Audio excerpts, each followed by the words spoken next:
you can already see from the title what this video is about, so let's get right into it. Don't forget to like, share, comment and subscribe, guys.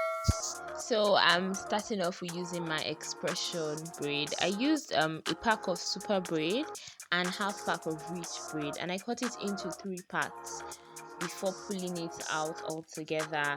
And I think that the amount of attachment you need depends on the size of the braid you're doing. If it is for tinier braids, I think you might need more. I'm not certain yet because I haven't done one that is tiny, but maybe in the future I will do that. So I'm just greasing the attachment so that it is easier to work with. Then I'm going to mix it together to get rid of the blunt ends, and yes. So I've achieved the type of blending that I want now, and I'm just going to show you how to get this braid started. So you're just going to take a little piece depending on the size. Like, you have to be careful with the size, and also so like one braid isn't larger than the other one. And I am just taking my crochet pin and I'm crocheting it. Like, I'm putting the crochet pin into about 2 to 3 holes at once, other than one like individual holes, so that it can occupy a lot of space basically. So you bring it out, you only pull out one part of the attachment, it is in 2. Now I'm just measuring to see that it's the same length with the former ones that I already did, and I'm just adding a little bit of cream, and you just braid it as you would make any normal braid.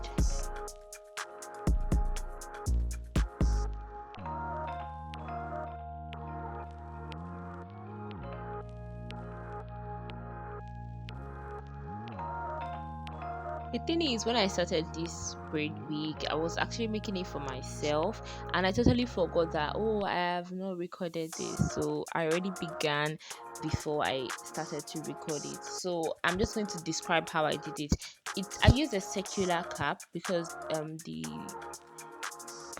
drawstrings braids wig have like square caps, and they also have circular caps. So I used the circular caps, and what I was just doing was that I continued moving in a circular motion till I was getting to the center part of the wig cap.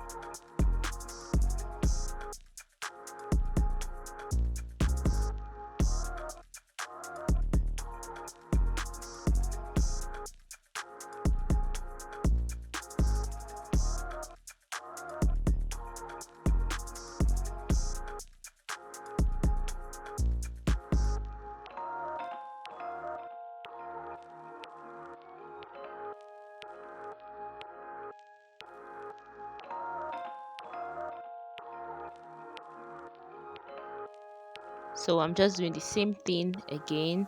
Don't forget that you're supposed to put the crochet pin through about 3 to 4 holes while pulling out one side of the attachment. I think I should make a clearer video showing you that part the next time that I am going to be making a wig for a client.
So with this particular one, I wanted to leave out a little that I would use to make some curls in the wig cap. So I just attached that part, but I wouldn't be weaving one end of it with the rest of the braid.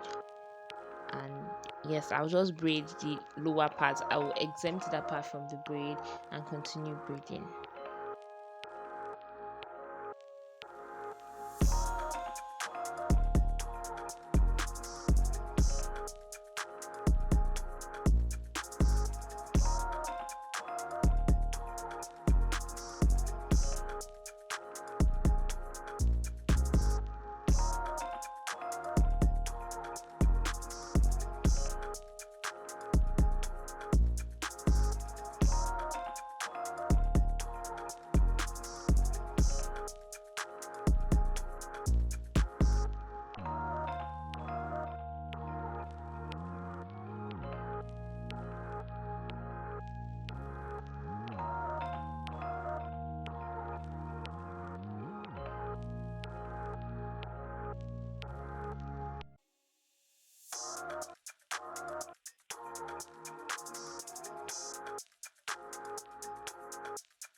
So now I'm just completing the ends of the braids because I didn't complete them when I started.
Making this recap took me about 3 days because I had classes and I had like time to rest.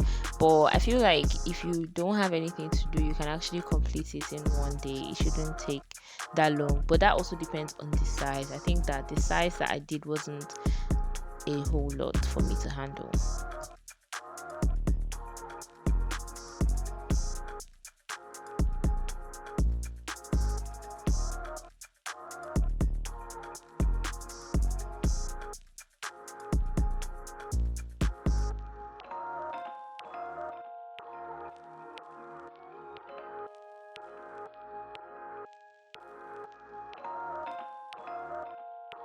So now I'm just trying to make the curls that would be in the hair, and I'm using thread, and I'll just pull the thread tightly at the end and knot it. And now I'm going to be installing the clippings that are going to hold your hair while you pull the drawstrings, just so that it is more secure in your hair. If you just have the drawstrings without the clips, there's nothing holding, I don't know how to explain it, but there is nothing that is going to be holding your hair. So the pins are just for like extra security, and I usually put about 2 pins inside so that it can hold your hair from like different directions.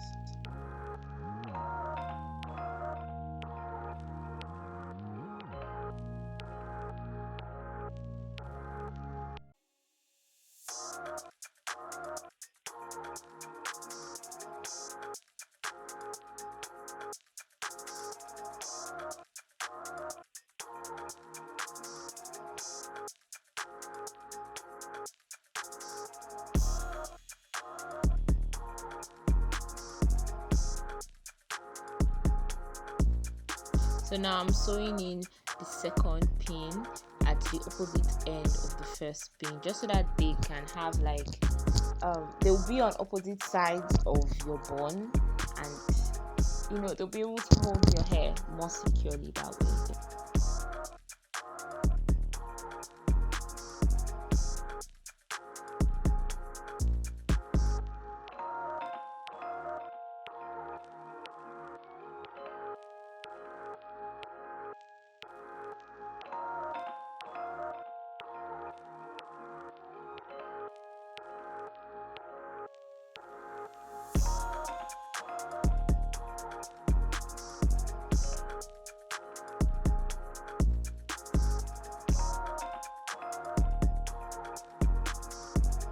So now I'm just trimming the hair so that it can have a very neat finished look, because if you don't trim it, like, hairs are just going to be piercing your body, and I feel like sometimes burning just makes the hair rough in a way, and then I'm going to be adding some hot water. This really took a lot from me because I didn't do it in the bathroom. If I was meant to do it in the bathroom, I would have just left the wig on the chair, then poured the hot water over it. So I think you should be more careful when you're doing that.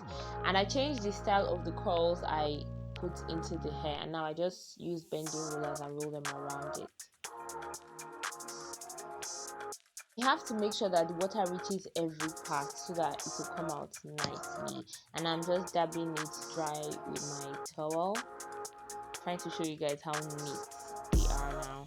I'm just dabbing it dry with my towel, and then I'll just leave it to air dry after this step.